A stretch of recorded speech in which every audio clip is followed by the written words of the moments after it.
Hiya, would you like to embark with me on an artistic adventure today? I really wanted to show you how you can draw something that you've never drawn before, and I just thought of a really fun little exercise, multi-part exercise in order to do that. So that sounds fun. Grab your art materials, pretty much whatever you want. I might use some colors, so you could use some colored pencils or, some Neocolor, some gouache, some markers, whatever you feel like. And open up your sketchbook or even grab a loose sheet of paper and let's do this. All right, so I have a sketchbook here. The paper is not like super thick. It's just a random little sketchbook. If you want to use, maybe some wet materials like watercolor or gouache, then you might want something a little thicker. But, honestly, I've even used gouache on this kind of paper. It does buckle and it doesn't look as great, but you're still welcome to do it, and it can be fun and can alleviate pressure as well. So the adventure that I want us to embark on today is going to start off in maybe a bit of a different way than you're maybe used to. So what I'd like you to do just first of all is just to start making a few little marks, because having a blank page can be a little bit daunting. And so just breaking the ice is one of the ways that I think can be really fun to get started. Just kind of warming up with your art materials, seeing what kind of marks you can make, and just remembering that each one of these marks is really just a testament to the action that you're doing, which is getting creative. So rather than seeing each mark as like, oh, this is the beginning of a drawing, it's like, no, each mark is just a celebration of the fact that you showed up and in your sketchbook and you're making marks, and you're in making marks, even when they have no goal, you are moving the needle on this love of art making that you do have, and that, gets kind of hindered because of many other life things, including fear or anxiety or, just life in general. So yeah, just a tiny little warm up. You can do little shapes. You can experiment with, different ways of holding your pen, of varying the pressure, and really just being okay with whatever happens, especially if it's ugly. Gotta celebrate the ugly art. If you want to do more ugly art, I have a few videos about that. So that was just a very, very short warm-up. But now we're going to get into the juicy bit of this exercise that I've prepared for you. Oh, and I almost forgot to mention, I wanted to let you know that I only have 2 spots left in my art retreat that I'm hosting in Portugal. I'm going to talk about it a little bit more in depth at the end, but if you wanted to check that out, obviously link in the description, and then you can also get more details in the video that I'm gonna, put somewhere over here. If you like art and you want to go on holiday and you want to do art plus holiday, it'll be fun. I hope you join. All right, let's get back to drawing. So what we're going to do is we're going to start off very simply with drawing a pangolin. So I know that sounds kind of like a paradox to say we're going to start very simply and then to follow that up with drawing a pangolin. It's almost even highly possible that you might not even know what a pangolin is. And I will say a pangolin is a weird animal. And if you don't know what it is, please don't look up any images of it. If you do know what it is, you have kind of like a vague idea. I'm going to, in any case, give you a summary description of how I would describe a pangolin. Why a pangolin? Because, I don't know, they're fun creatures, they're weird creatures, and I'm sure that a lot of you have probably never drawn a pangolin before, just because of the fact that it's a strange creature. If you have, cool. I still invite you to join in. So, a pangolin. A pangolin is a strange-looking animal that, to me, I kind of liken it to an aardvark, like an anteater, except it doesn't have as long a nose as an anteater. And it's body is covered in these massive scales, like hard scales that almost look like a dinosaur. So it's kind of short and stout. It's got 4 legs. It's got a tail. It often kind of rolls itself up into a ball, and that's why it has those scales. It's kind of like a protective mechanism. So, okay, as I'm talking, and if you're nervous and you're like, what is she talking about? Like, how am I going to draw this thing that I either have not seen many photos of, I have no idea what it looks like, or, I'm just going to go off this description. That's the fun part, okay? This is the adventure. I'm inviting us to be brave and to just do something a little bit out of the box, a little bit strange, and I hope you'll bear with me. So, from that description, let's just try to do it. Obviously, I know what a pangolin is like, so mine might look more like a pangolin, but I'm going to actually try to, because I haven't looked at a photo of a pangolin in a while, so it's probably not going to look perfectly realistic. But okay, so kind of an anteater. It has a thin face, and let's just not overthink it. I just want you to go with your gut, and it doesn't matter if it looks like a blob. It's got kind of like a roundish body and maybe a tail. And then, it does have little legs. You can see mine looks like kind of like, I don't know what it looks like. Putting in some eyes, and then maybe there's some sort of nose. And I'm not sure how the scales work around the face.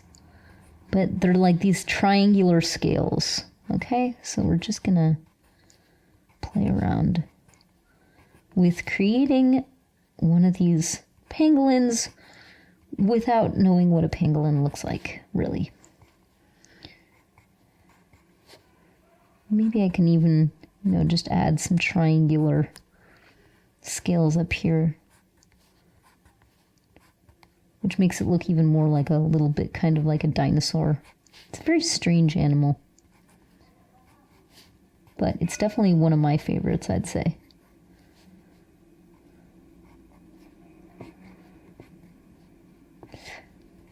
Okay. Actually, if you watched my most recent video, you would actually have a sneak peek on... There was one session that I did on Patreon where we drew pangolins for an hour, and you can see in my unboxing video kind of the results of that. So that'll give you maybe a sneak peek on what a pangolin is. You can, maybe watch that afterwards. But I'm just going to put the scales all the way to the end.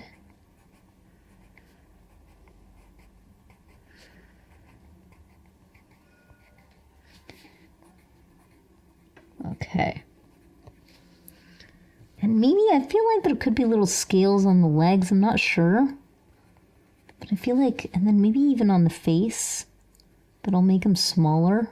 I'm not actually sure if they're on the face or not, but I'll leave a little bit of space for the eyes. So you can still kind of read that. Okay, here's my pangolin that I'm not sure looks like an actual pangolin, but hopefully you've done one. From my description, you might have actually even just made a blob, like something like this, maybe something like that, with like all these scales, and if you did something that's like that, that's more like a blob, or you did a tail, but the tail is like a little stocky thing, that's fine as well. The point here is really just to, again, break that ice and draw something that not only you've never drawn before, but you maybe don't even know what it looks like. Okay. Hopefully you've laughed a little from the state of your drawings or the state of my drawings, which is also perfectly acceptable. You are allowed to laugh at them. And now I'm going to actually bring up a photo reference of a pangolin. So there's actually two images here, and I wanted to put both of these up because I liked how the first one kind of looks kind of like a blob. And then the second one where you can actually see the entire body of the pangolin. I want you to just look at these two images. What do you notice? And just take 1 minute just to look at these, both of them. And now I'm going to hide them. Goodbye. So now you might be panicking again. Like, what? You just gave us this reference. Why are you taking it away again? What am I supposed to do now? So we're going to take another, tool, or you can even stay with the same color. That would be fine as well. But I want us to draw another pangolin. And I just want you to kind of think of the things that you might have remembered from the images. They can be kind of in the same shape as the image. They can be a different sort of shape. The key is we didn't have much time to look at them. Let's do another round of making a pangolin. So I'm going to do one over here. And I don't quite remember what shape it was in. But I did notice that the eye was very round. It was much rounder and much bigger than I had done. There was a little nose. I think there was a little mouth. And honestly, at this point, I'm pretty much going blind, because I don't quite remember. I do remember there was like a little hand here. Maybe another hand here. But I do remember there was like a claw. I think there was like a big claw. And I also don't remember how the body connected. But it was something like that. And then we had those scales. Hopefully you can see what I'm doing. I just realized I wasn't checking that you could see. But, honestly, actually, you don't need to see what I'm doing. And ideally, you'd just be looking at your own drawing and drawing along with me instead.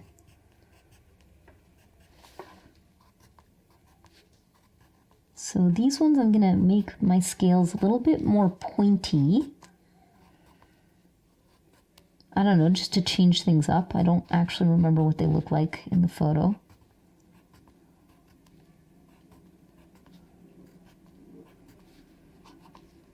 And I also did not look if there were scales on the arms. So here's where it's interesting, because when you're working from kind of memory, we looked at it very, very briefly, you start to notice all the things that you didn't look at as you try to draw. You're like, oh, I don't remember at all what shape this was, or, what the characteristic of it was. And that's interesting to notice. But maybe I will just add some scales just in case there happen to be some on the arms.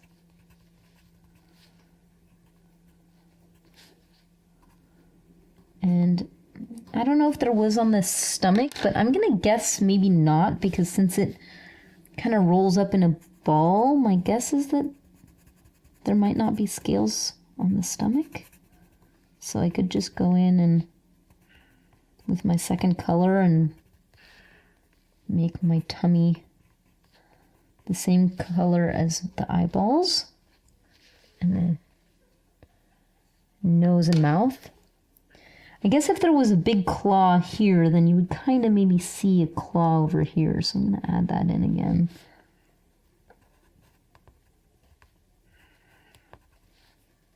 Yeah. All right. That's one of them. There was another reference, and I remember kind of less about that one. I do remember the position was slightly different, so it was more like straight. And we're just going to, again, experiment with this. And it had like a big tail, like actually way bigger than I thought it would be. And then I have no clue what shape the legs were in. I'm just going to try to do something a little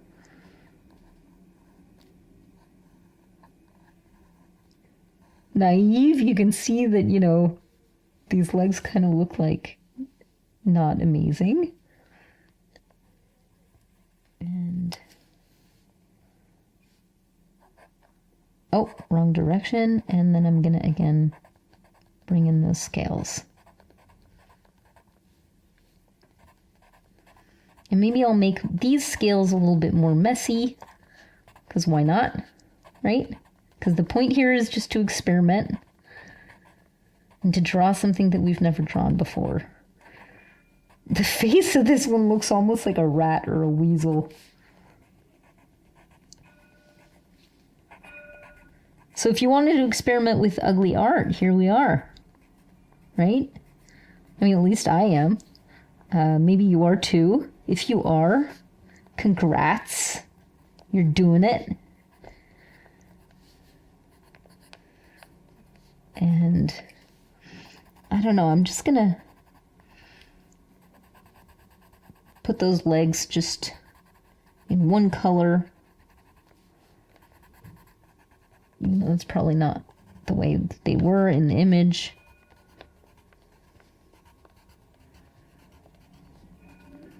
But you can see how the messy scales creates a very different effect than, you know, my slightly cleaner scales or even these ones over here. So you can really just play around with that.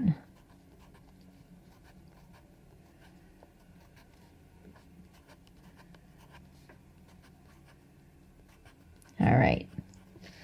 Scales do take a while, especially if you're putting them all over. And now it looks like this one's like looking at this one like, what? What are you doing? All right, so here we are. First of all, can we just take a moment to look at what we've made? Oh. And I will say, I don't know, I could be wrong about the timing, but 10 minutes ago, you had never drawn a pangolin. Now you've drawn 4, if you did the same amount as me, or maybe 3. So already, I just want you to take a moment to take that in. You know, if you hadn't decided to join me on this adventure, would you have been drawing a pangolin today? Probably not. And can you see that even when you don't know what it looks like, or you kind of know what it looks like, but like barely because you only looked at a photo for half a second, that's enough to draw something that you've never drawn before? I really want you to just sit with that. Just sit with that like, wow, I've actually drawn something that I've never drawn before. And we did it in a relatively fun and playful way. You know, you maybe have some blobs. Your drawings are maybe kind of ugly, and they maybe make you laugh. And there's something incredible about that. So I really hope that you just take a little moment to celebrate what you've done already today, even though we literally 10 minutes ago, you didn't have anything in your sketchbook. So let me bring in the references again. So this time we're going to be able to like look at them in closer detail. And I want you to look at, you know, the drawings that you did and to start noticing the differences with the photos. So, for example, I did notice that there were claws, but my claws are way longer in my illustration than in the photo, and they're actually thicker. I made them a little thin in my illustration rather than that thick kind of claw that I see in the photo. Why am I doing this? It's not necessarily because I want to be accurate in my next one. Not necessarily. I just want you to notice these differences of like what it is that your brain caught on and where it kind of exaggerated or minimized certain things.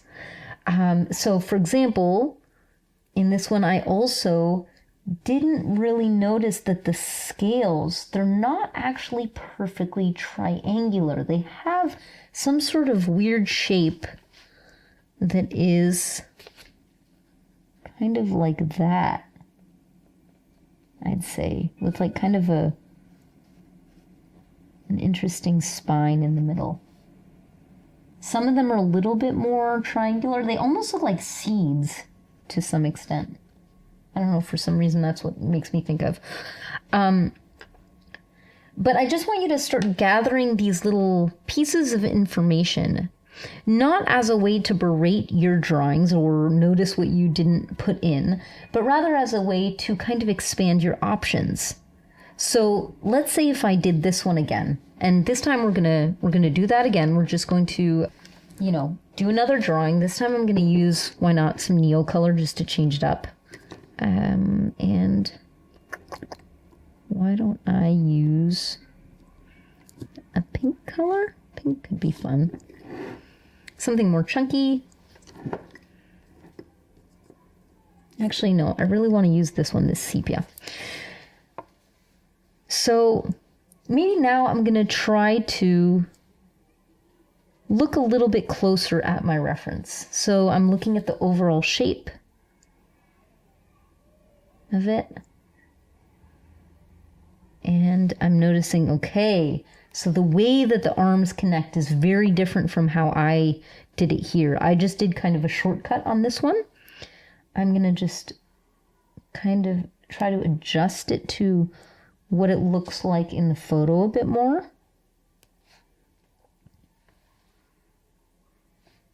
And I think what I'm seeing here is one of the claws that's kind of curling back. And then here we have the other one with that bigger claw. And I'm going to make the bigger claw. So you can see right now I'm trying to go a little bit closer to the initial image. I'm going to add in the eye. And here's another difference that I'm noticing. The placement of the eye is actually much closer to the bottom half of the face than the middle or the top half. Okay. We have some sort of weird nose. And I added a mouth, but actually there's no mouth that I can tell here. And I also see that actually there's a division in the face of where the scales start. So my supposition here that there were scales on the face was kind of wrong. On this one, I did indeed notice that there was a difference between the face and the scales. But look at the shape difference. And again, this isn't to say that this is wrong. This is just for us to expand the possibilities, to see what kind of exists. And I'm not going to be too precious with the scales, just in the interest of time.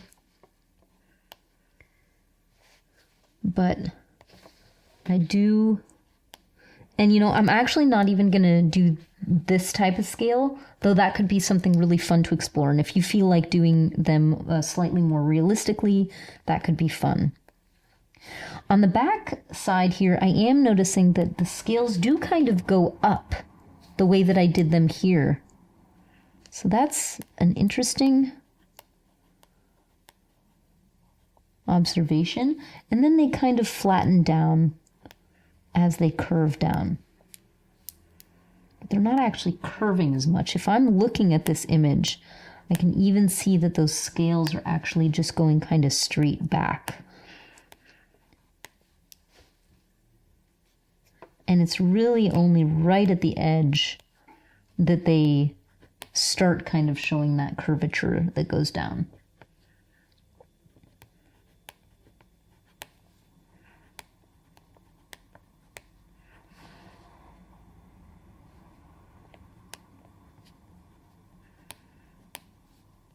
Okay. It does look like there are indeed some sort of scales on the arms, but honestly, it's a little bit hard to tell the direction of them, but I get the sense that they're not curving downwards, they're also kind of curving towards the side, and then maybe they kind of disappear. It's hard to tell just because of the colors of the photo, but yeah, I almost get the sense that near the hands, they kind of disappear a little. I'm going to make this back arm a little darker just so I can see it a little better. so it doesn't get too mixed up with the one that's in front. And finally, I'm just going to add those last little scales over here. And, you know, that kind of branch or whatever it is. Okay, so isn't that interesting to notice how much more information you can glean when you really take your time with the reference? Does that mean that this drawing is better than this drawing? I don't think so. So this is where I kind of want to challenge your belief that realism is synonymous with good drawing. Not to say that this one isn't good. I actually really like this one. But this one also has something kind of interesting about it. So now I want us to kind of take all these different things that we've discovered in our kind of blind attempt and in our more observant attempt, and I just want us to play around. So grab another art material. I might go for this dark red, which I had over here. I think that would be fun. And I'm just going to play around with this shape a little bit. So you see here, it made kind of like there's like a curve and then a bigger curve and then it flattened out. Whereas here I just did one curve. What if I do another one curve, but I do it slightly different and maybe slightly thicker, because do you see how this one's really thin and this one's thick? So you notice those differences and notice how the differences in your drawings can give you room to play with in the middle. Do you see what I mean? So let's just do that. I'm going to take the flatness of the face of this one, which I quite liked. But I'm going to keep the simplified arm on this one because I kind of liked that. So I'm going to come in with my little arm. I'm going to add in that claw that you can barely see. I'm also going to add the second hand. But here, look, I'm going to take this angle. Rather than having this kind of stark angle, I'm going to use that slightly less acute angle here for the connection between the head and the body. And add the other arm and the big claw. Maybe even going a little big compared to what it was. Maybe I'll also keep that kind of darkness that I had in this one.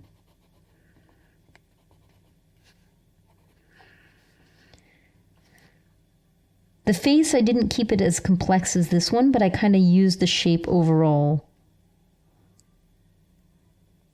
as a reference, and I'm going to also kind of keep that.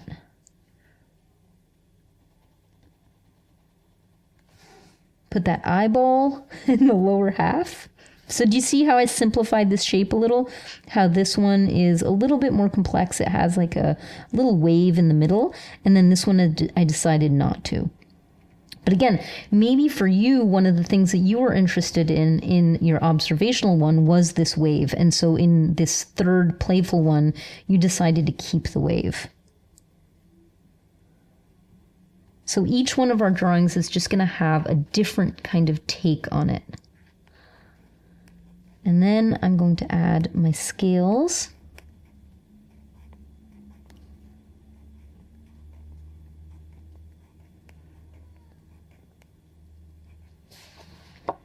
And I think I'm going to decide actually to keep all my scales in the body rather than having them stick out kind of like I did in that one. But I am going to, have the scales kind of disappear over here.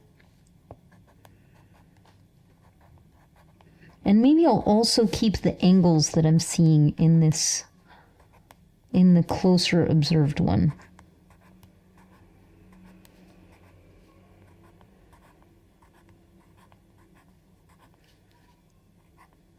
But so now, you know, we've kept kind of that same shape that we saw from the photograph where you only kind of see the top half of the body. But what if we decided to add the bottom half of the body, even though it doesn't exist in the photograph or in our drawing, in our memory one? Let's just see what that would be like. And I guess you can kind of just guess where it would be. I think I'm just gonna continue the line as though it was, you know, just kind of sitting. But, you know, you could have it standing on two legs, but I'm gonna have it sitting with maybe its legs just kind of sticking up. You know, maybe you'll just see one of the legs. And I'm just gonna have the scales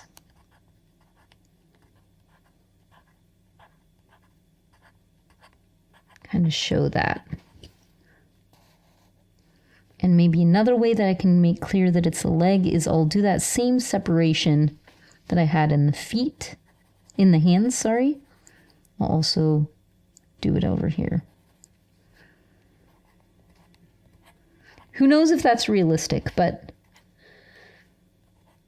the point is that, you know, even if you don't know what something looks like, you can still make it kind of look like it's in a certain position. So here we've done one that was kind of a mix between our memory drawing and our observational one. But I want you to know that this is just one option, and you could actually do this 6 or 7 times and explore different things between both of these drawings. Okay, so if you have a little more time, please do that. Please have fun enjoying exploring those differences and similarities, or pushing, exaggerating something, or minimizing something, and kind of just playing around in that arena. Because we've already been drawing a fair amount of time, I just wanted to do one more tiny little thing before we call it a day and you've done your creative expression for the day. What I want us to do is I want us to create a very ugly pangolin. So you can look at the drawings that you've made, and I want you to kind of determine which ones are the ugliest. Okay, I would say my first one is maybe the ugliest, and this one is also pretty ugly. I kind of like this one, how cute it is, the little kind of button of it. But so I want you to first identify, and I know this is also going to seem a little odd, what is it that makes it ugly? Because ugliness, as you know from most of my videos, I don't think that ugliness in our drawings is a problem. I actually think that it's something not only to be celebrated, but also a great source of information. So what is it that's ugly about this one is the kind of the weasel head.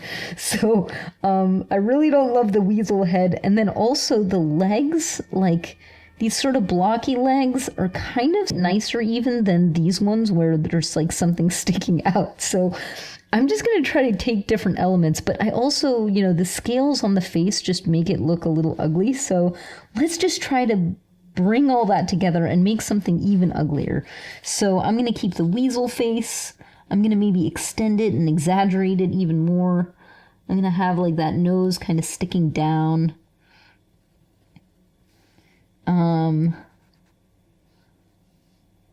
then maybe, I don't know, maybe the tail, I can make the tail kind of just a gross blob. And you know, maybe these legs are going to be really horrific, like that. I'm going to put some little scales, kind of texture on the face. But I'm going to maybe take some element of what I've learned also in my observational one. So for example, the face has that longer thing. So I'm going to just kind of elongate that one. And then I'm going to make those super messy scales. I'm maybe going to make them bigger than they are. And so this looks more like a snake. I think like a snake with a mouth and floppy legs. It's pretty heinous. but it's also got something cute about it. So, maybe I didn't totally get to my goal of making it as ugly as possible. What if I do one more? I'm going to try, maybe, there is something that's a little bit ugly about this. Like maybe it's the eye, the way that eye is shaped like that.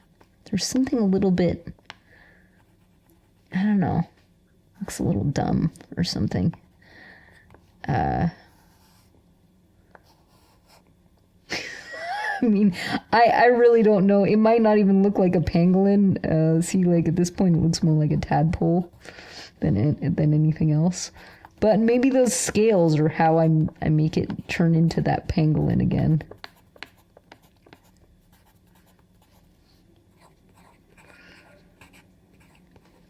All right, I could continue playing with this. I mean, if you know me, you'll know that I love playing with ugly art. I think it's really valuable. And this is not bad. It's not bad in terms of ugliness, but I could try to make it even worse. But here's the final little thing that I want us to do. I want you to look at all the things that you think are ugly in your drawings, including the ones that you tried to purposefully make ugly. Okay? And maybe you can write them down. And I want you to write down the specific things that you think make it ugly. So this one is the floppy feet really make it look ridiculous. So floppy feet, I'll write that down. Floppy feet. Weaselly head. The weaselly head is kind of... This one is like the tadpole-like shape. Which, don't get me wrong, it has some similarities with the pangolin shape overall, but the tadpoliness, maybe of the tail and like the big difference between this big thing and this very thin thing, is what makes this pangolin ugly, because it's not really pangolin-like, and it makes it look more like like a frog or something. Tadpole-like shape. Blocky feet. Oh, scaly face. I think I'll write that one down. Scaly face. So I want you to identify those things that you think make it ugly. Now I want you to also look at things that you think made your drawings nice. So obviously you can start with the ones that you like the most. So I have to say my favorites are still these two, which is interesting to me. There's something in this one that I quite like, which is the simplified elongated face. So I'm going to maybe write that one down as well. So elongated face. I really like that in this one. In this one, what I actually also like is the the thickness of the material. So the neocolor texture. And you know what I mean? Like sometimes in your drawings, it can just be something like that. Something about either the materials or the color. In this one, I really like the two-tone. So the gray and then with that blue. And I also like that simplified shape. The shape. In this one, I also like the darkness of that back arm. Darkness of arm. And the eye location. Okay, so I've done it with the ones that I like. I do actually like this one, teardrop shape.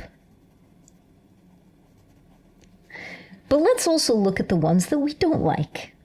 And I want you to identify a few things that you like in each one of them. There's something about this one that is endearing.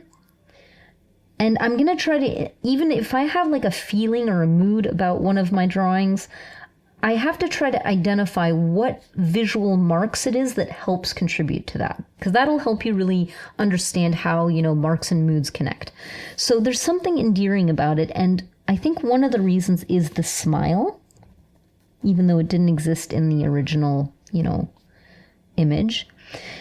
Something about the even though I didn't like them initially, but the naive blockiness of the legs. Blockiness of the legs.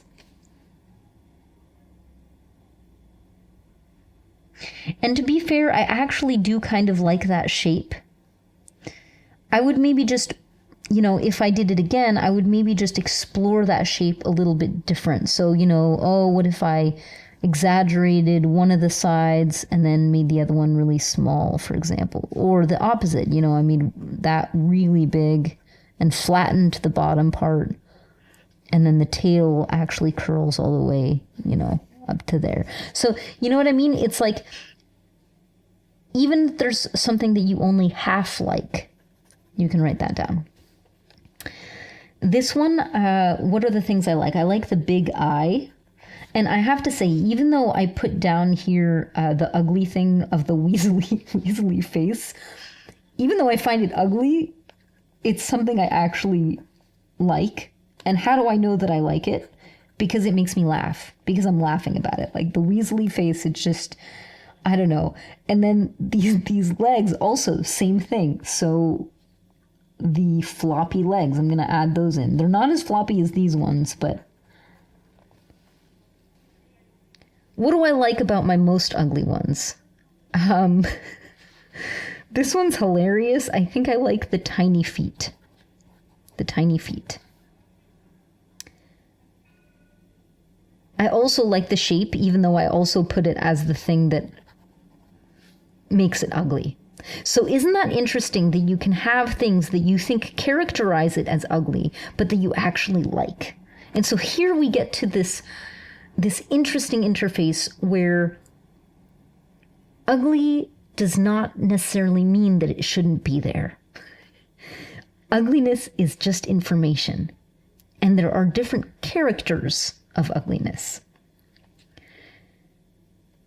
This one, I actually kind of like that snake shape. The snake shape. And then the difference in texture. Okay. So, do you see how now I have things written down that I didn't like and that I do like, and that both of them sometimes cross? But most of all, what I want you to realize is 30 minutes ago, you had never drawn a pangolin ever before, and now you've drawn like 8. Or wait, 1, 2, 3, 4, 5, 6, 7, 8. Oh yeah, 8. And each subject that you do that you've never drawn before, you can use the same method. Try to draw it, even if you don't know what it looks like. Maybe have someone describe something to you and try to draw it according to that description. Then look at the reference, hide the reference, and try to make some drawings from it. Then look at the reference and kind of observe what you may have missed when you were doing the memory drawings. Play around in the space in between your memory drawings and your observational drawings. And you can do that in an infinite number of ways. Identify things that you might not like, that you think are ugly, and then push that ugliness. Push it and push it until you get to something really that makes you laugh, that is so ridiculous because of how ugly it is, that it gives you ideas for other things to explore. I hope that you see that this is really just, the beginnings of something. And if, you've created an entire page of 8 pangolins and you think all of them are ugly, then I would challenge you to do the same thing again on the next page and the next one. And I guarantee that at least after maybe, let's say, 3 full pages of 8 pangolins, I almost guarantee you that you'll have at least one of them that you'll like. If you don't get to it at the end of 3, then try 5 full pages of pangolins. But you'll see that even if there's not one single drawing that you like, you might like different parts of different drawings. And then try to mash them together and play around with that. It's like Play-Doh. Look at your sketchbook and your drawings like Play-Doh. Play-Doh has this ugliness to it. It's like just this massy, weird thing. And then you can form it into things. Your ugly drawings are also like that. Take them just as starting points for exploration. And if you use this method, then there is literally not a single subject that you will not be able to draw. You've already done it. You've drawn something that you've never drawn before. Let me know in the comments how this was for you. I would love to know if you ended up, creating 3 pages of pangolins or 5 pages, or if you only did the original 8. In any case, I really hope that you enjoyed this, and I can't wait to hear how it went. So I hope that you enjoyed this little adventure that we embarked upon together today. I'd love to hear how it went for you, so, leave a comment, let me know. Obviously, if you don't already like and subscribe, that really helps out the channel and helps other people get in touch with their creativity in these kind of fun and ridiculous ways that I try to bring us on. There is a huge truck outside. Can you hear that? Fun. And on another note, if you're sick of screens and you still want to continue, developing your creativity, here's a little reminder that my art retreat is happening in Portugal in May, and there are currently only a few spots left. We're having actually our first Zoom call on March 19th. So this is really kind of like the last call for my art retreat. It would be so fun if you decided to join. What I'm really excited about is a chance to connect with other art-loving, art-making people and exploring the Portuguese countryside, which it's a place I've never been to, so I'm really excited about that. We're going to be talking about color palettes, illustration, stylization, creating joyful messes in our sketchbook, alleviating fear. I'm gonna embark you kind of like on a mini art project, which is not just a mini art project. I call it mini because it's going to be the beginnings of something that you can take with you once the art retreat is gone. And so, as an artist, what has brought me the most joy in my art career is really kind of like getting in touch with the kind of art that I want to be making, and to really discover who that is, who I am as an artist. And so in the retreat, that's kind of the goal that I have, or the mission, which is to help you find what that is for you. And we're going to be doing that through this mini project. I have a bunch of exercises prepped for it. There's also going to be like outdoor fireside hangs, breakfast, lunches, dinners, transports included from the airport and back. So you just show up and we can play with our art materials. We're going to taste some olive oil. We're going to visit also a traditional weaving factory. We're also going to go visit a stunning Portuguese village where we're going to draw on location. I don't know. I'm over the moon about doing this art retreat. And if that sounds fun to you, this is the last call. I put the link in the description. You can also just ask me questions. If you have any questions, write an email. There's a day-by-day breakdown in the link. Reminder, I didn't say it. It's the 22nd to the 26th of May.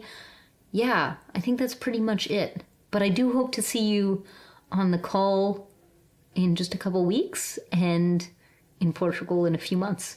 So let me know if you have any questions. I hope that you enjoyed today, our artistic adventure, and I hope we continue embarking on many artistic adventures, whether in person or, in other formats like this on YouTube, but also on my Patreon and on Skillshare if you're a part of that as well. So I hope you have a lovely day. Don't forget to stay creative, and I'll see you very soon. Bye.